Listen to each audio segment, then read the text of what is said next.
Lynch speech, also known as the Willie Lynch letter, is an address supposedly delivered by a William Lynch or Willie Lynch to an audience on the bank of the James River in Virginia in 1712 regarding control of slaves within the colony. Now, in recent years, it has been widely exposed as a hoax. The letter is to be a verbatim account of a short speech given by a slave owner in which he tells other slave masters that he has discovered the secret to controlling black slaves by setting them one against another. Now, the document has been in print since at least 1970, but it has gained widespread notice in the 1990s when it first appeared on the internet. Now, since then, it has often been promoted as an authentic account of slavery during the 18th century, though its inaccuracies and anachronisms, have led historians to conclude that it is a hoax. Now, first of all, I want to change the narrative about the word hoax. Hoax means a humorous or malicious deception. Well, where's the humor in slavery? And the words from the letter are malicious in its nature, and the author, be it Willie Lynch or someone other than him, was not a point of deception, at least from a racist viewpoint. They clearly look for ways to keep the black man down and continue to do so today because of hundreds of years of corporate hate. And we mark ourselves with self-degradation.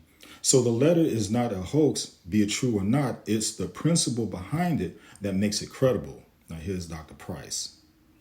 Now, last week we left off talking about Willie Lynch. So we want to continue with that and proceed on in our subject. The section of the series that I'm on now is racism. Now, last week I made a statement in the context of my message, and I don't want to be any more misunderstood than I already am. So I want to make this statement to hopefully clarify for some who might not understand. I mentioned just almost as we closed about the fact that many black people in America have low self-esteem, inferiority complex syndrome. So there's still people today, unfortunately, that still have that. And I made mention of the fact that I used to have that too. I used to have a very strong inferiority complex. I felt very uneasy about myself, and I didn't feel very good about myself.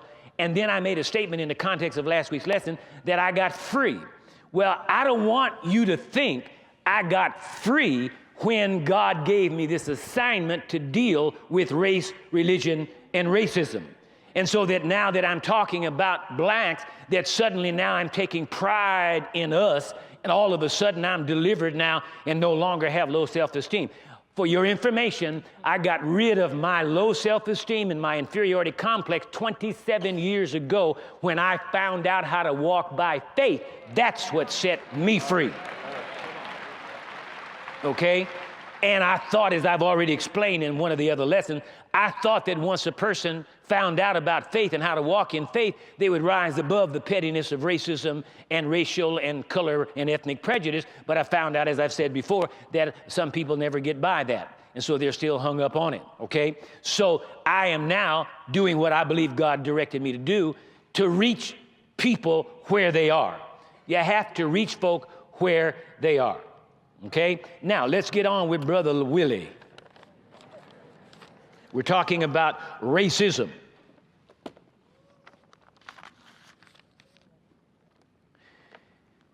And we're going to look at this as a letter, supposedly a letter, or the Willie Lynch letter, dated 1712. I quote, "Gentlemen, I greet you here on the banks of the James River in the year of our Lord, 1712. First, I shall thank you, gentlemen. First, I shall thank you, the gentlemen of the colony of Virginia, for bringing me here.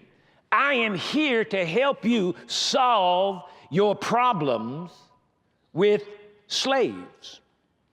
Your invitation reached me on my modest plantation in the West Indies, where I have experimented with some of the newest and still the oldest methods of control of slaves.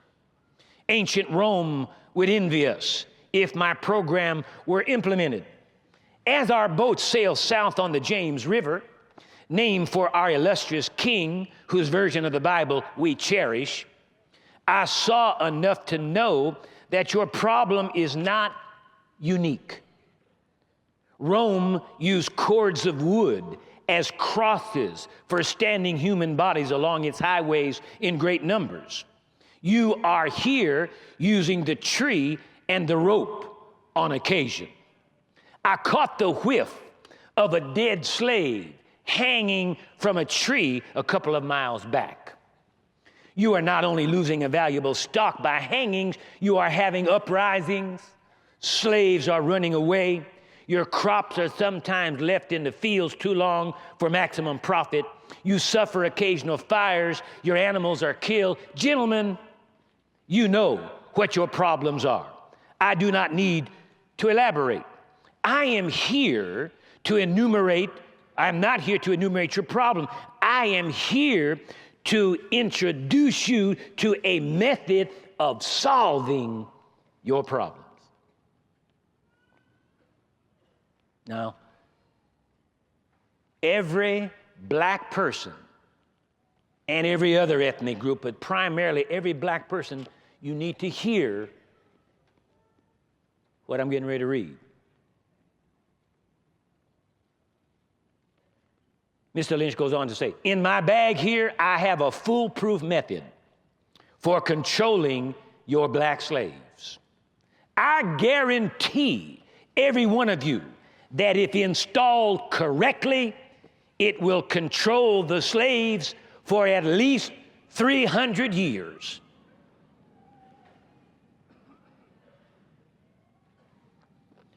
My method is simple. Any member of your family or your overseer can use it. I have outlined a number of differences among the slaves, and I take these differences and make them bigger. I use fear, distrust, envy for control purposes. These methods have worked on my modest plantation in the West Indies, and it will work throughout the South. Take this simple list of differences and think about them. On top of my list is age, but it is there only because it starts with an A. The second is color or shade. There is intelligence, size, sex, size of plantation, attitude of owners, whether the slave lives in the valley, on the hill, east, west, north, south, have fine hair, coarse hair, or is tall or short. Now you have a list of differences. I shall give you an outline of action, but before that, I shall assure you that distrust is stronger than trust, and envy is stronger than adulation, respect, or admiration.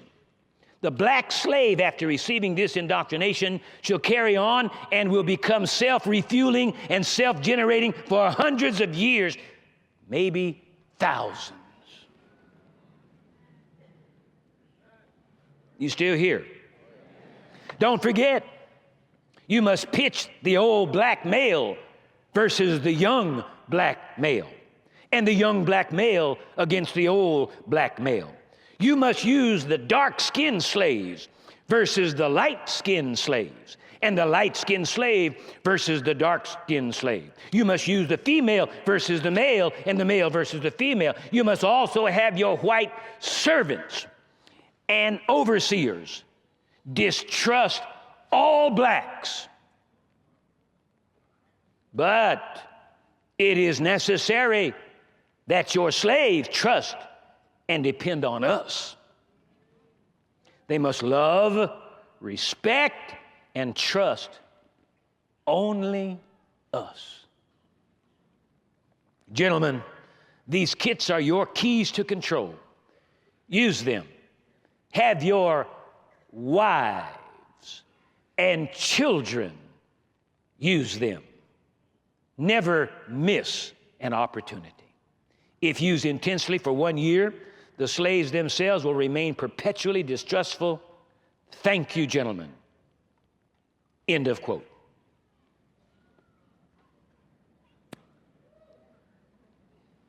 Now here, listen to this. We African Americans have been, ever since the beginning of slavery, superbly brainwashed. It is a fact that the Willie Lynch letter cannot be historically validated. However, if we go by history, the principles outlined in his letter have been at work among us in no uncertain terms. Even though the Willie Lynch letter cannot be historically proved to be authentic, there is another document that is similar in its purpose. Now, whether it's true or not, in actuality, I can't say. I've searched everywhere. There is no actual historical validation for the authenticity of the Willie Lynch letter. But whether the letter is authentic or not, everything in that turkey is in operation and has been for the last 400 years. Okay, so here's the backstory for the Willie Lynch letter. The reputed author, William Lynch, identifies himself as the master of a modest plantation in the British West Indies, who has been summoned by the Virginia colony by local slave owners to advise them on problems they have been having in managing their slaves. Now, he briefly notes that their current violent method of handling unruly slaves, be it lynching, though the term is not used, is insufficient, or rather inefficient, and counterproductive. Instead, he suggests that they adopted his method, which consists of exploiting differences such as age and skin color in order to pit slaves against each other. This method, he assures his host, will control slaves at least 300 years. Some online versions of the text attach introductions such as a foreword attributed to Frederick Douglass, or citations falsely giving Lynch's name as the source of the word lynching. The text of the speech has been published since 1970 and is often published with the title, The Making of a Slave. It appeared on the internet as early as 1993 when a reference librarian at the University of Missouri St. Louis posted the document on the library's Gopher server. The librarian later revealed that she had obtained the document from the publisher of a local annual business directory. Though eventually convinced the document was a forgery, the librarian elected to leave it on the Gopher server as she believed that even as an inauthentic document, it says something about the former and current state of African America, but added a warning about its provenance. The text contains numerous anachronisms, including words and phrases such as refueling and foolproof, which were not used until the early 20th century. While historian Roy Rosenweig noted the divisions emphasized in the text, skin color, age, and gender, are distinctly 20th century in nature, making little sense in an 18th century context. Historians, including Rosenweig and William Jelani Cobb, have concluded that the William Lynch speech is a modern hoax. And again, I make mention that using the word hoax is really improper in this context. Forewords attached to some online versions of the speech give the narrator's name as a source of the term lynching and lynch law, even though the narrator rejects lynching. A man named William Lynch did indeed claim to have originated the term during the American Revolutionary War, but he was born in 1742, 32 years after the alleged delivery of the speech. A document published in the Southern Literary Messenger in 1836 that proposed William Lynch as the originator of lynch law may have been Again, the word hoax, perpetrated by Edgar Allan Poe. I don't know why they're stuck on this word hoax, because hoax, again, is not a proper use of the word in this context. A better documented early use of the term lynch law comes from Charles Lynch, a Virginia justice of the peace and militia officer during the American Revolution. So there you go. But again, the principle and nature of the letter is to keep blacks in their place, have them fight against each other, which you see all the time today. I mean, that's been a progression since from then until now. You see it all the time. We go against each other, we fight one another, light skin versus dark skin, old versus young. And I've had many situations of this, whereas I'm a supervisor at my job,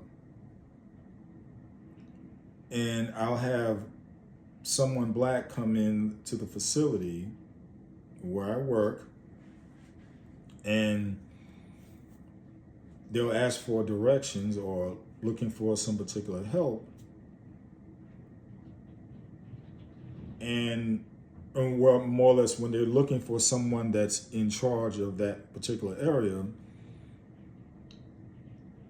without saying anything, they'll bypass me, thinking that I'm not the one to talk to, go to someone they see that's white, and thinking that that white person is the one in charge. And then, to their surprise, that white person will then redirect them back to me, pointing in my direction. And then I'm having this look on my face like, okay, you just walked right by me, did not acknowledge me, did not figure that, okay, maybe I'm the one you need to speak with. No, you see this white person and make a beeline to him and thinking that this is the one you need to talk with. So these things still happen because it's an ingrained mindset that we seem to can't let go of. And you know what? And some of that continues to be because of how we perceive each other and how we act in certain situations. So, it is what it is, but it's going to take an even longer time for us to fully, if we ever get away from this concept within our minds. And seeing how people are today, it's not looking good. Enough said.